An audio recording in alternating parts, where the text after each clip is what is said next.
Hi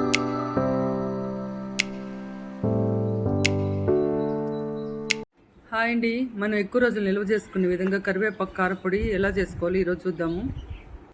ఇది మా పెరట్లో ఉండే ఆర్గానిక్గా పండించిన కరివేపాకు చెట్టు అండి. మంచి వాసన వస్తుంది కరివేపాకు. ఈ పొడికి మనకి మార్కెట్లో దొరికే కరివేపాకు కన్నా ఇలా ఇంట్లో దొరికే తీసుకుంటే ఇంకా బెస్ట్ అండి. మనందరికీ తెలిసిందే కదండి, ఈ కరివేపాకులో చాలా హెల్త్ బెనిఫిట్స్ ఉన్నాయని. కాబట్టి ఈ కరివేపాకులో ఉండే హెల్త్ బెనిఫిట్స్ తెలిసి దీన్ని అస్సలు పడేయము. ఈ కరివేపాకులో ఏ విటమిన్ ఎక్కువగా ఉంటుంది, అందువల్ల దీన్ని మన డైట్లో తీసుకుంటే మన కంటి చూపు బాగా మెరుగుపడుతుంది. మన జుట్టు త్వరగా తెల్లబడకుండా బాగా నల్లగా ఉండాలంటే కూడా దీన్ని డైట్లో ఎక్కువ తీసుకోమంటున్నారు. అంతేకాకుండా డయాబెటీస్ ఉన్న వాళ్ళకి జీర్ణశక్తిని మెరుగుపరిచేదానికి ఈ కరివేపాకు ఎంతో మేలు చేస్తుంది. సో అందుకని దీన్ని మనం ఇలా పొడి చేసి పెట్టుకుని రోజు ఇడ్లీలోకి, రైస్లోకి, దోశల్లోకి అలా వాడుకోవచ్చండి. చూడండి ఎంత ఫ్రెష్గా ఉంది కదా మన ఇంట్లో పండించిన కరివేపాకు. ఇప్పుడు ఈ ఆకుని శుభ్రంగా 2-3 సార్లు కడిగిన తర్వాత ఈ పొడిని ఎలా చేయాలో మీకు చెప్తాను. బయట కొన్ని ఆకైనా కానీ ఇంట్లో ఆకైనా కానీ ఇలా శుభ్రంగా కాడలతో 2-3 సార్లు కడిగేసుకుంటానండి. ఇప్పుడు దీంట్లో వాటర్ అంతా పోయే వరకు కొంచెం అలాగే ఉంచుకొని దీన్ని శుభ్రంగా ఏరుకుని వేస్తామండి. అంటే దీంట్లో ఉండే పాడైపోయిన ఆకులని తీసేసి శుభ్రంగా ఇలా దూసి పెట్టుకోవాలి.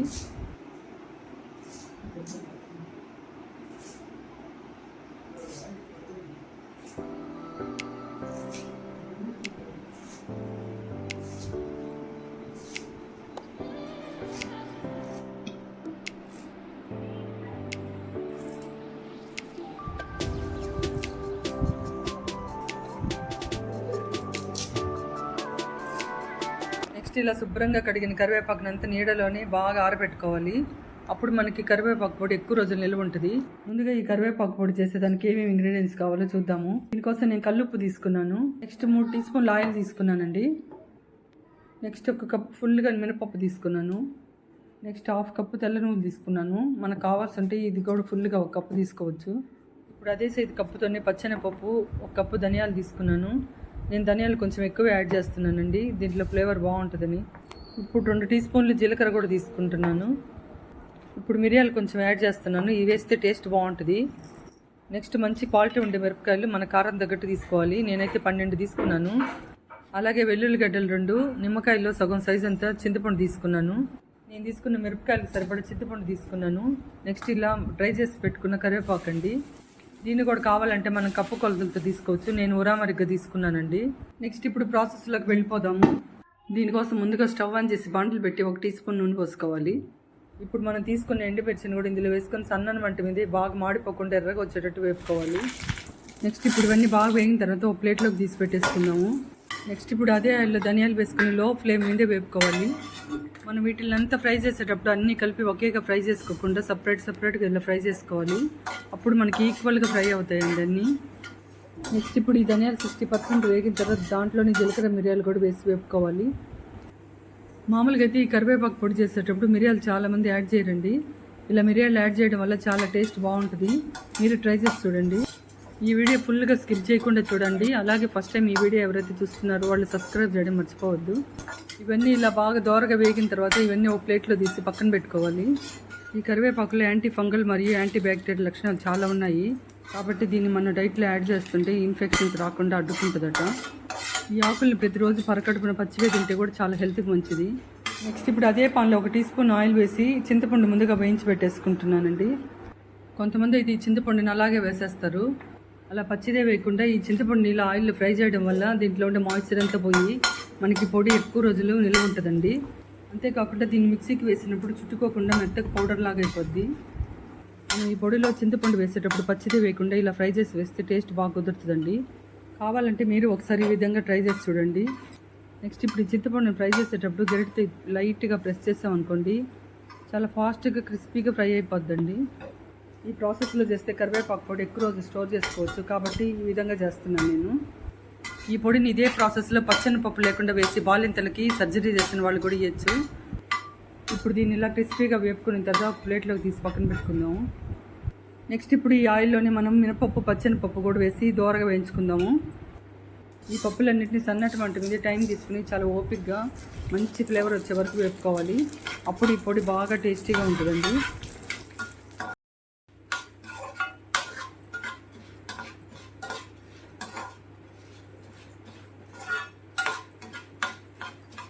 నెక్స్ట్ చూడండి, ఇప్పుడు బాగా కలర్ వచ్చి బాగా వేగింది కదా, ఇది 90% వేగిపోయిందండి. ఇప్పుడు మనం తెల్ల నువ్వులు యాడ్ చేసి వేపుకోవాలి. ఈ నువ్వులు యాడ్ చేసి ఒక్క నిమిషం చిటపట్టలాడే వరకు వేపుకుంటే చాలు. చూడండి, ఈ విధంగా బాగా మంచి కలర్ వచ్చేసాయి. ఇప్పుడు గుమగుమలాడుతుంటాయి ఈ పప్పులన్నీ. ఇప్పుడు దీన్నంతా ఒక ప్లేట్లోకి తీసేసుకుందాము. దీంట్లో నువ్వులు కూడా వేసాం కాబట్టి కాల్షియం ప్లస్ టేస్ట్ కూడా ఎక్కువగానే యాడ్ అవుతుంది. నెక్స్ట్ ఇప్పుడు ఇవన్నీ బాగా చల్లారే లోపల మన కరివేపాకును కూడా వేయించేసుకుందాము. చూడండి, ఈ విధంగా మంచి క్రిస్పీగా వచ్చే వరకు బాగా కలర్ వచ్చాయి. చూడండి ఎంత బాగా. ఈ విధంగా లో అండ్ మీడియం ఫ్లేమ్ మీద వేపుకోవాలండి. ఇప్పుడు ఇవన్నీ చల్లారే లోపల ఈ బాండల్లోని ఇంకో టేబుల్ స్పూన్ ఆయిల్ కూడా పోసుకుందాము. ఇప్పుడు ఇందులో మనం ముందుగానే శుభ్రంగా కడిగి డ్రై చేసి పెట్టుకున్నాం కదా, ఆ కరివేపాకు వేసి 2-3 నిమిషాల వరకు వేపుకుంటే సరిపోద్ది. దీన్నంతా నేను ఒకేసారి వేసి ఫ్రై చేస్తున్నాను. మీరు కావాలంటే 2 సార్లు కూడా వేసి ఫ్రై చేసుకోవచ్చు. సో ఈ కరివేపాకు మనం డైట్లో తీసుకుంటే మనకి ఎన్నో హెల్త్ ప్రయోజనాలు ఉన్నాయండి.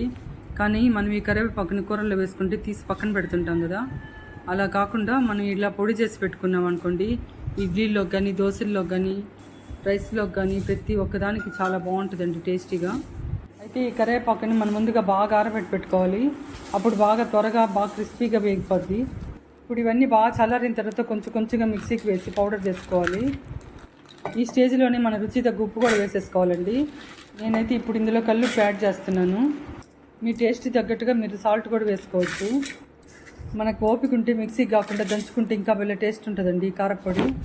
ఇప్పుడు ముందుగా ఎండుమిరపకాయలన్నీ మిర్చికి పట్టానండి. తర్వాత పప్పులు యాడ్ చేస్తున్నాను. ఇప్పుడు ఒకేసారి అన్నీ వేయకుండా కొంచెం కొంచెం ఇలా మిక్సీ పట్టుకుంటే బాగా మెదిగిపోద్ది. నెక్స్ట్ ఇప్పుడు కరివేపాకు కూడా వేసేసుకుందాము. అయితే మనం దీంట్లో ఇంట్లో పండించిన ఆర్గానిక్ కరివేపాకు వాడే కదండి, అందుకని మంచి అరోమా బయటకు వస్తుంది మిక్సీకి వేసేటప్పుడు.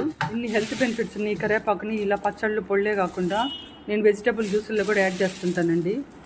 అంతేకాకుండా ఈ పొడిని నేను పొటాటో ఫ్రై చేసినప్పుడు కూడా యాడ్ చేస్తుంటాను. చాలా బాగా టేస్టీగా ఉంటుందండి. ఫైనల్గా వెల్లుల్లి రెబ్బలు కూడా వేసి మెత్తగా మిక్సీకి పట్టుకోవాలి. ఇప్పుడు దీన్నంతా ఒక ప్లేట్లోకి వేసి బాగా చల్లార్చుకున్న తర్వాత ఎయిర్ టైట్ కంటైనర్లు వేసి మూత పెట్టేసుకొని 2 నెలల వరకు స్టోర్ చేసుకుంటే పాడవదండి. దీన్ని వేడి అన్నంలోకి నెయ్యి వేసుకుని తింటే భలే రుచిగా ఉంటుందండి. అంతేకాకుండా ఇడ్లీలోకి దోశలోకి పెరుగన్నంలో కూడా చాలా టేస్టీగా ఉంటుంది. సో ఎన్నో హెల్త్ బెనిఫిట్స్ ఉన్నాయి. కరివేపాకు పొడిని ఇలా ఎంతో టేస్టీగా ఎక్కువ రోజులు నిల్వ ఉండేటట్టు ఇలా ఈజీగా చేసుకోవచ్చండి మనం. అయితే ఈ వీడియో మీకు నచ్చింది అనుకుంటున్నాను. ఈ వీడియో మీకు నచ్చినట్లయితే లైక్ చేయండి, షేర్ చేయండి, సబ్స్క్రైబ్ చేయండి. మీరు ట్రై చేసి మీకు ఎలా కుదిరిందో కామెంట్ బాక్స్లో కామెంట్ చేయండి. అంతే అండి వీడియో. బాయ్ అండి. నెక్స్ట్ వీడియోలో కలుద్దాం. Thanks for watching.